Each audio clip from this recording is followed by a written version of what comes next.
Coucou les amis, bienvenue sur ma chaîne. Moi c'est Janie. Aujourd'hui c'est un jour très spécial. Aujourd'hui je veux vous montrer comment j'ai organisé mon jardin, comment j'ai aménagé mon jardin. Donc comme vous voyez c'est en vert. Avant j'avais jeté les graines pour que le gazon puisse pousser. En plus j'avais tout déraciné, ça m'avait beaucoup coûté parce que j'ai une terre qui est un peu bizarre, c'est en argile, c'est vraiment difficile à travailler. Et comme vous voyez, normalement, c'est ça le résultat, hein, le résultat final, ce que j'ai fait temporairement. Je n'ai pas voulu vraiment faire ça au profondeur, bien arranger ça, parce que déjà, je suis locataire, donc je n'ai pas voulu gaspiller beaucoup d'argent. Donc, j'ai eu ces résultats à moins de 100 euros. Si vous voulez savoir les prix, restez du début jusqu'à la fin pour savoir où est-ce que j'ai acheté les objets et comment je l'ai fait. Je vais vous montrer pas à pas.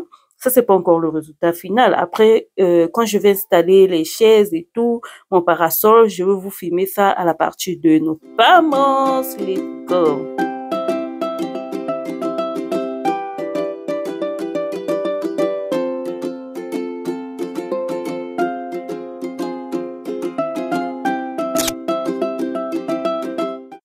Hello, donc là nous sommes dans mon jardin, comme vous voyez. Ça fait un moment que je l'ai laissé comme ça, au moins 3 mois que je n'ai pas touché à ça.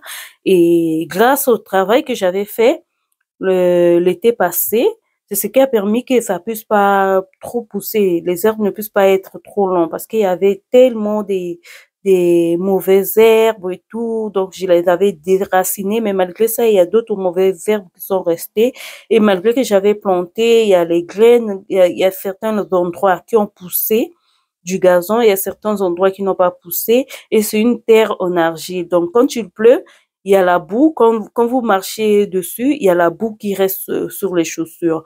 Et quand il y a le soleil, ça devient dur, c'est difficile à travailler. Donc, du coup, j'avais trouvé cette idée. Sans avoir creusé le sol, j'ai mis le tissu que j'ai acheté chez Action. Ça m'avait coûté 2 euros et quelques. Je sais pas si c'était 2,95 € que ça m'avait coûté. Je les avais achetés deux, mais finalement, j'ai seulement utilisé un tissu parce que ça vient avec 10 mètres. Et je l'avais doublé parce que vraiment le tissu n'est pas fort. Et en plus de ça, au total, j'ai acheté 8 sacs de gravier. Donc, un sac de gravier blanc que vous voyez, ce sont les graviers en calcaire. Ça m'a coûté 3,95 € si je ne me trompe pas, chez Leroy Merlin. Et ça, ce sont les vrais graviers. Ça m'a coûté 5,95 € le sac. Donc, j'avais acheté 2 sacs de ce gravier parce qu'il y avait plus de blanc et je pensais qu'avec 4 sacs, ça allait tenir. Mais à ma grande surprise, c'était pas suffisant. Donc, du coup, j'ai préféré faire mon allée comme ça pour éviter que quand il pleut, quand nous passons, que nous puissions encore rentrer avec la boue dans la maison et tout. Donc, cette idée m'est arrivée à partir d'autres vidéos que j'ai vues sur Internet et par rapport à ce que je voulais gaspiller aussi, ce que je voulais dépenser. Donc, j'ai trouvé ça plus économique. Et les barres que j'ai mis à côté pour mon allée, ce sont les séparations. Ça m'a coûté 2,50 € l'unité. Du coup, j'ai acheté au total 8. Donc, vous pouvez déjà passer au calcul, hein. En tout cas, ça m'a fait moins de 100 euros si je ne me trompe pas. Donc, au total, j'ai acheté 8. Et les petites décorations que vous voyez, je les ai achetées chez Action. Ça m'a coûté 3 euros et les lampes m'ont coûté 1,50 €. Donc, il y a d'autres matériels que j'avais déjà à la maison et c'est comme ça que j'étais en train de l'utiliser. Maintenant, à côté, je vais vous montrer le bois que j'avais utilisé pour faire un grand carré. Ce sont les bois de 2,40 m. Je vais vous parler de ça après. Donc là, comme vous voyez, c'est comme ça que je l'ai installé. Mais là, comme j'avais une main avec le téléphone, j'étais en train de filmer. Donc, du coup, j'avais mal fait ça. J'étais obligée de refaire, au fait, de sortir ça pour mettre, comme vous voyez. Et heureusement, ces jours-ci, heureusement, les jours que j'étais en train d'installer, d'aménager mon jardin, il avait plu, donc il y avait la pluie au moins, il y avait un peu de pluie. Donc la terre était un peu bien pour travailler parce que c'est une terre qui est vraiment bizarre, c'est une terre en argile que je n'ai jamais travaillé sur cette terre. Et en Espagne, on n'a pas de maison comme ça. Donc, du coup, ici, j'ai voulu vraiment dépenser. j'ai voulu vraiment dépenser, même le fisc est 200 € ou plus. Là, j'ai dépensé dans les 80 et quelques, oh non, même pas 80 et quelques, moins de 80 € pour installer ça. Mais après, quand je vais acheter le tunnel, ce que je veux, c'est un parasol, mais on appelle ça tonnelle, voilà, on appelle ça tonnelle. Ça vient avec 4 pattes, c'est ce que j'ai beaucoup aimé. Vu que chez moi, en haut, j'ai les voisins, donc du coup, pour essayer de faire un peu de privacité, j'ai préféré acheter le tunnel que le parasol.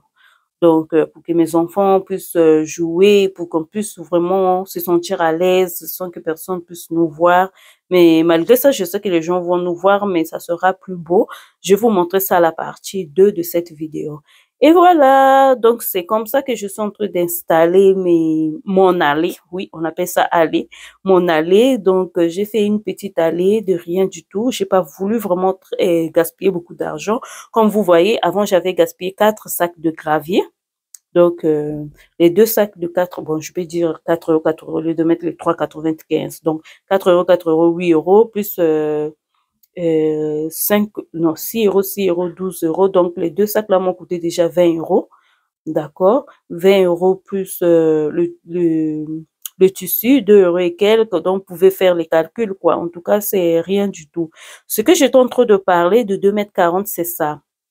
Finalement, j'avais voulu acheter les planches, une planche là, mais c'était en bois recyclé. Donc, du coup, après, les gens qui travaillent dans le magasin m'ont conseillé ça. En plus, j'avais pris ça à la partie de la jardinerie, hein, jardinerie extérieure. Je l'ai pris là-bas. Donc, j'ai pris 4 bois comme ça qui m'ont coûté 20 € ou 22 € si je me trompe pas. En tout cas, c'était à bon prix et ils m'ont dit que non, avec ça, ça sera quand même durable que le bois que moi j'allais prendre. Normalement, ce que j'allais prendre, c'était en miettes du bois, quoi. C'est le bois recyclé et ça peut pas rester à l'extérieur parce qu'une fois qu'il pleut, ça s'égonfle.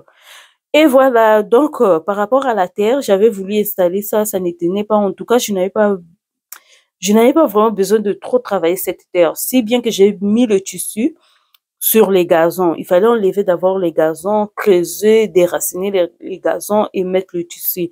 Déjà que le terrain là, c'était pas un terrain plat. Et par rapport à cette terre, c'est compliqué. Là même, vous avez vu, j'ai creusé ça avec ce que vous avez vu là, le matériel que j'ai tenu tout à l'heure. Ça n'a même pas marché parce que c'est trop petit et ça n'a pas trop creusé. Et je pensais qu'une fois que je vais faire ça avec le marteau, ça va vraiment se plonger, quoi, vu que c'est la boue, c'est une terre qui est bizarre, mais tu pars, c'est une terre vraiment, je sais même pas comment dire, quoi. Difficile à expliquer, mais les gens qui savent de quoi je parle, ou bien qui habitent dans la zone où ils ont une terre en argile, savent de quoi je parle. Donc, j'étais obligée d'utiliser ma pelle, voilà. J'étais obligée d'utiliser ma pelle pour creuser plus.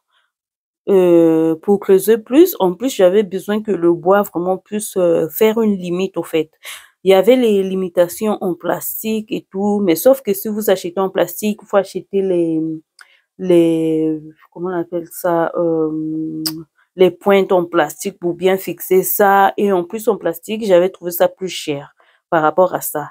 Donc, quand le monsieur m'a dit que non, ça faisait les 2,40 m et si j'ai besoin de 4, ça me fera dans les 20 € ou moins de 20 €. En tout cas, j'étais partante parce que je voulais juste avoir un petit carré là où mes enfants vont sortir pour prendre l'air et tout.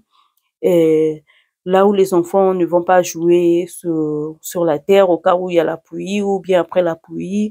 Vu qu'en été, parfois il fait chaud, il fait beau, donc c'est pas tous les jours qu'on ira au parc. Donc c'est un peu ça. Du coup, c'est ça. Une fois que c'est fait, il fallait encore remettre un peu de la boue, hein, je peux appeler ça la boue, un peu de la terre et tout. Donc, du coup, à la fin, j'avais mis les gants, mais après, je vous ai pas filmé, j'avais mis les gants et je faisais ça à main parce que même avec ça, ça ne tenait pas. Il fallait bien fixer ça parce que cette terre, une fois que j'avais creusé, c'était converti à une boue, à une terre qu'on fait les trucs en argile, les pots de fleurs, les pots céramiques. En tout cas, c'est, je sais pas comment expliquer, c'est vraiment compliqué pour travailler. Maintenant, une fois que c'est fait, comme vous voyez, il y avait une partie qui était restée. Donc, du coup, j'ai encore installé mon tissu avant de continuer à ouvrir les sacs de, comment on appelle ça? Les sacs de gravier, oui. Ah, les noms m'étaient échappés. Tout à l'heure, là, je viens de parler de ça. Donc, comme vous avez vu, normalement, on ne fait pas ça comme ça. Vous avez vu aussi le résultat. Le résultat de mon jardin, c'est un mois après parce que j'ai eu du mal à faire le montage. En fait, j'ai eu un retard à faire le montage. Comme je vous ai dit, ces derniers temps, je suis pas trop motivée à faire le montage. J'ai trop de choses à faire et j'ai plein de vidéos. Comme j'aime filmer, donc du coup, j'ai les vidéos qui sont un peu accumulées dans mon téléphone. Donc, du coup, je dois vraiment faire un effort de vous filmer les vidéos. Donc, j'étais en train de fixer ça avec les pointes normales. J'avais acheté les pointes qui étaient vraiment énormes et pour que ça puisse bien rentrer dans la terre. Mais sauf que le tissu que vous avez vu, en tout cas chez Action, c'était à bon prix, hein, 2,95 €. C'était vraiment à bon prix. Il fallait pas rater l'occasion. Chez le Roi Merlin, c'était plus cher. Voilà pourquoi j'avais préféré acheter ça comment on appelle ça? Chez Action. Et voilà, je vais continuer à faire la même chose, essayer de creuser pour bien mettre ma limite, comme ça. Au fait, la limite là, ça sert à ne pas laisser les pierres s'échapper, au fait. Ça sert à bien marquer mon espace et tout, là où je veux pas que ça puisse se mélanger avec la terre. Mais sauf que, comme je vous ai dit, ce que j'ai fait, c'est pas quelque chose de permanent, c'est quelque chose de temporaire. Donc, du coup, comme vous voyez, là même, il y a déjà quelques herbes qui commencent à pousser. Comme on dit en espagnol, las herbas malas no mueren. Donc, les herbes mâles ne meurent jamais. Donc, comme vous voyez, là, j'ai zoomé, là, à côté, il y a quelques herbes mâles qui sont en train de pousser. Au fait, comment on appelle ça? Est-ce un dicton, au fait? C'est quelque chose que les gens disent, ils parlent de ça par rapport aux gens mauvais, aux gens qui ont un mauvais caractère, qui ne meurent jamais, quoi. Donc, c'est ça comme les mauvaises herbes. Ils ne meurent pas. Bon, bref. Donc, c'est ça le résultat, comme vous voyez. Du coup, et les deux sacs de gravier, de vrai gravier que j'avais acheté, j'avais dit à ma fille d'essayer d'imaginer, d'essayer de créer quelque chose pour que ça puisse faire un dessin, ça puisse pas mélanger n'importe comment. En tout cas, on a eu un bon résultat. Et comme vous voyez, la nuit, c'est vraiment très, très joli. C'est très présentable. Et là, comme c'est un mois après, vous avez les feuilles qui sont à l'intérieur, mais après, il faut essayer d'enlever les feuilles mortes et tout à partir d'une tige. Comme nous sommes beaucoup dans la maison, on va essayer de faire ça ou bien à partir d'un râteau. Mais le mal que j'avais fait, je n'avais pas creusé. Et je vous recommande, hein, si vous avez chez vous, vous voulez poser un truc comme ça, c'est mieux de creuser, d'enlever toutes les herbes avant de mettre le tissu. Donc, moi, je n'avais pas fait ça. Je me disais, ah ben, si ça sera que je puisse arranger ça chaque été, donc ça sera chaque été que je vais commencer à arranger ça. Donc, pour moi, ça ne me dérange pas, vu que je suis dans une zone là où il pleut beaucoup, là où il y a, là où il fait beaucoup froid. Donc, du coup, c'est pas un problème pour moi, quoi. Ça ne me dérange pas et je sais pas quand est-ce que je vais quitter ici. C'est vrai que pour avoir une maison en France, c'est un peu compliqué. Mais gloire à Dieu, on a un chez nous. Peut-être, si Dieu fait grâce, peut-être on va encore aménager ou bien on va rester plus longtemps. C'est seulement Dieu qui sait. Mais c'est l'essentiel. Surtout, le plus important, c'était que mes enfants puissent avoir un espace pour jouer, pour installer au moins une cuvette avec la terre, pour qu'ils puissent penser même ils sont quelque part. Et surtout, si on va pas se déplacer. Déjà que je ne pense pas aller en vacances. Aller en week-end, oui, mais aller en vacances, je pense pas trop parce que j'ai trop de choses à faire cette année que c'était ma première année de l'installation. Dieu merci, tout se passe bien, mais il me reste encore quelque chose à arranger, donc je dois tout bien stabiliser avant de commencer à aller passer les vacances, les longues vacances d'une semaine ou 2 semaines avec les enfants, non. Seulement le week-end. Donc, c'est tout pour aujourd'hui. J'espère que cette vidéo vous a plu. Si elle vous a plu, n'hésitez pas à liker. Donc, du coup, les choses que vous voyez, je les ai achetées chez Action et chez Leroy Merlin. Donc, il y a un bois qui est resté. Normalement, moi, je dois couper ça en deux, mais j'ai l'appareil, j'ai pas encore coupé ça en deux pour essayer de mettre là où il y a les limites vides. Et comme vous voyez, la nuit, les torches que j'ai mis, ça s'allume. En tout cas, c'est beau à voir, rien à dire. Ça s'allume à partir du soleil, donc vous n'avez pas besoin de piles. J'espère que vous avez aimé. Hasta la próxima. Ciao!